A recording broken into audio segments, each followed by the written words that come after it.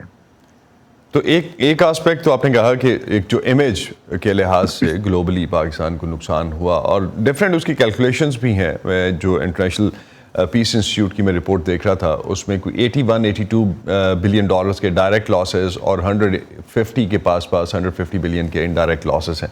تو economic cost Pakistan کی local calculations بھی ہیں کہ کیا ہے؟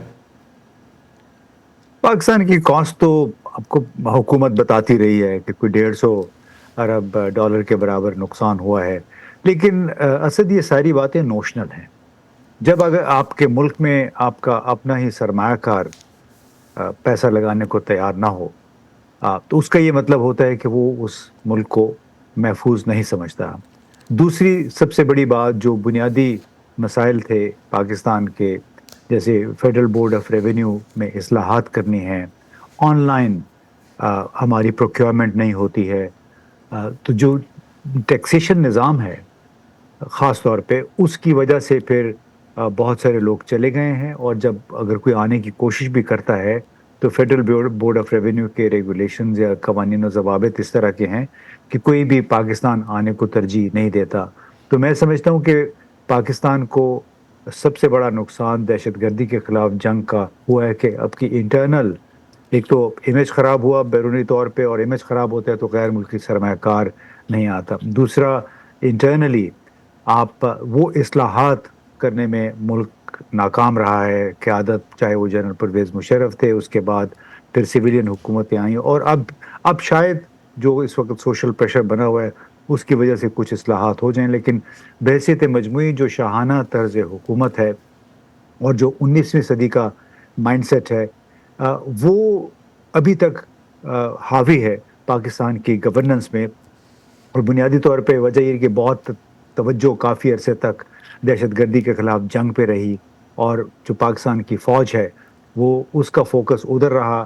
اور تو آپ سمجھتے ہیں کہ پچھلے جو 20 سال میں رفلی، اگر ہم ایک 20 سال کی ہی بھی ٹائم لائن لیتے ہیں، ورنہ تو جنرل ضیاء کے دور سے اب تک جا سکتے ہیں، اگر 20 سال کی بھی ٹائم لائن لیں تو اس میں سب سے زیادہ جو نقصان یہ بھی ہوا کہ آپ دوسرے ایشوز میں لگے رہے، اور لوکلی جو مسائل ہیں وہ وہیں کے وہیں کھڑے رہے اور بڑھتے رہے۔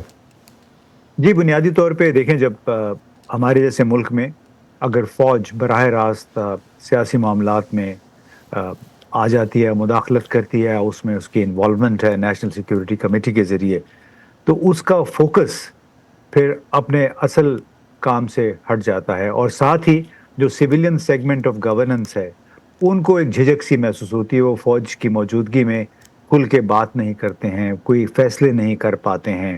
نیشنل اکاؤنٹیبلٹی بیورو کو یہ سمجھا جاتا تھا کہ وہ زیادہ تر فوج کے زیر اثر ہے، وہاں پہ بہت سارے فوجی افسران ہیں جو اس کو چلا رہے ہیں۔ تو بحیثیت مجموعی جو آپ کی گورننس کا پہیہ ہے وہ منجمد ہو جاتا ہے جب خاص طور پہ فوج اگر آ جاتی ہے گورننس میں، براہ راست شریک ہو جاتی ہے، جو کہ بہت سے ڈپارٹمنٹس میں اس وقت جو ہے وہ ہمیں نظر آتی ہے۔ امتیاز صاحب، جو سیکیورٹی اہلکار یا عام شہری دہشت گردی کے نتیجے میں ہلاک ہوتے ہیں، ان کے لواحقین اور جو زخمی ہوتے ہیں، ان کی زندگیاں بہتر بنانے کے لیے 20 سال سے پاکستان ڈیل کر رہا ہے ان ایشوز سے، کوئی پروگرام بنا سکا آج تک؟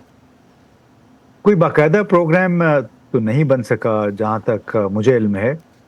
ہوتا یہ ہے کہ یہ بھی بس سیاسی بنیادوں پہ اعلانات ہوتے رہتے ہیں۔ کمپنسیشن کا حکومت اعلان کر دیتی ہے۔ ابھی پنجگور کے ڈپٹی کمشنر ایک دہشت گردی کے واقعے میں شہید کیے گئے، تو ان کے لیے ہمارے وزیر داخلہ گئے ان کے گھر اور 2 کروڑ روپے کی امداد کا اعلان کر کے آ گئے۔ تو یہ جو بات میں پہلے کر رہا تھا، یہ اس چیز کی غمازی کرتا ہے کہ ہمارے جو سیاسی اشرافیہ ہے وہ بجائے نظام کو بہتر کرنے کے، ان جو ہمارے اس وقت مسائل ہیں ان سے متاثرین کے لیے باقاعدہ نظام بنانے کی بجائے یہ پاٹ ہول ایک اپروچ ہے کہ کوئی اعلیٰ افسر اگر مارا جاتا ہے تو اس کے لیے 2 کروڑ 3 کروڑ کا اعلان کر دیا، حالانکہ آج سے 1 ہفتہ پہلے 5 مزدور تھے، ان کو گولیاں مار کے ہلاک کر کے اور درختوں اور بجلی کے کھمبوں کے ساتھ ان کی لاشیں لٹکا دی گئیں۔ میں سوچ رہا ہوں کہ کیا ان کے لیے بھی کوئی حکومت نے اعلان کیا؟ مجھے نہیں معلوم. تو پالیسی میں نے تو نہیں پڑھا. آپ سمجھتے ہیں کہ پالیسی نہیں ہے کوئی, لیکن گزشتہ چند دہائیوں میں اگر ہم دیکھتے ہیں, خاص طور پہ پچھلی 2 دہائیوں میں, تو حکومتیں تو کئی آئی اور گئیں, لیکن یہ تو ہمیں معلوم ہے کہ جب بھی دہشت گردی سے نمٹنے کی بات ہوتی ہے, حکمت عملی یا پالیسی کی بات ہوتی ہے, تو یہ سیکیورٹی اسٹیبلشمنٹ ہی بناتی رہی ہے. تو پھر یہ کیوں مسئلہ حل نہیں ہوتا یا کوئی شیپ اپ ہوتا نظر نہیں آیا ہمیں؟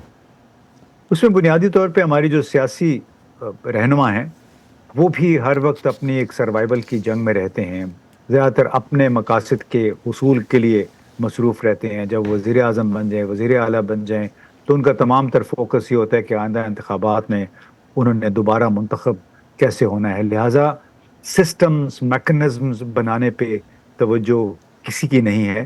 تو اس میں کیونکہ یہ بھی سمجھنا چاہیے کہ فوج اگر سیاسی معاملات میں, گورننس میں, سیکیورٹی معاملات میں, جو جن کا تعلق سول معاملات سے ہے, اس میں شامل ہے, تو اس کا یہ مطلب نہیں ہے کہ ہمارے جو سیاسی رہنما ہیں وہ بالکل پیچھے ہٹ کے بیٹھ جائیں اور اس طرف توجہ نہ دیں.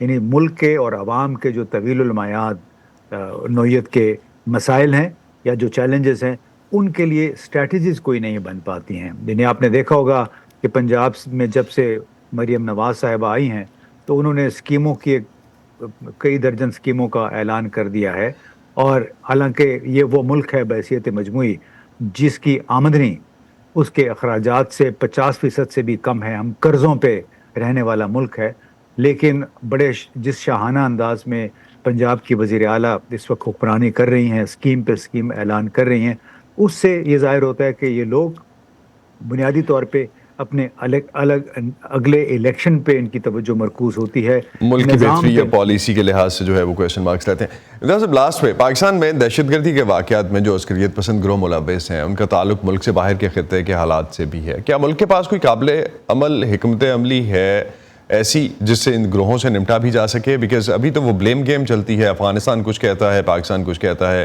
And of the day Pakistan کی سرزمین ہے جو سفر کرتی ہے.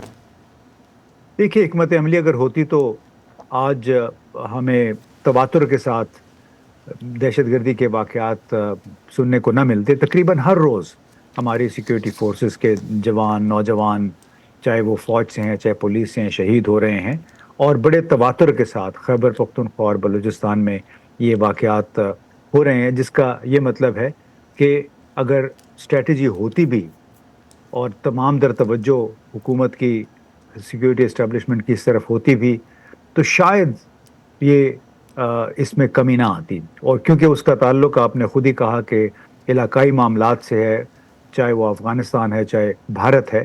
اور میں تو یہ سمجھتا ہوں ذاتی طور پہ کہ جب سے نریندر مودی برسر اقتدار آئے ہیں بھارت میں, اور پھر خاص طور پہ جب سے کلبھوشن جادو جو ان کا ایک جاسوس تھا پاکستان نے پکڑا, اس کے بعد سے بھارت میں ایک پنش پاکستان پروجیکٹ شروع ہوا. یعنی پاکستان کو سزا دینے کا پروجیکٹ شروع ہوا تاکہ پاکستان کو دبایا جا سکے, پاکستان کو مجبور کیا جا سکے بھارت کی بات ماننے پہ.